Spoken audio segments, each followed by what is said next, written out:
chuparé, y esta casa te robaré. Y así se transformó uma bola pequena. E era então como uma casa de paz, ao longo do terreno.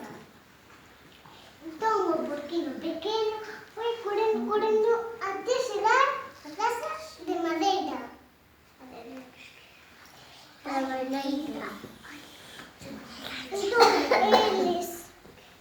Então deixou-os entrar. Depois, como lobos,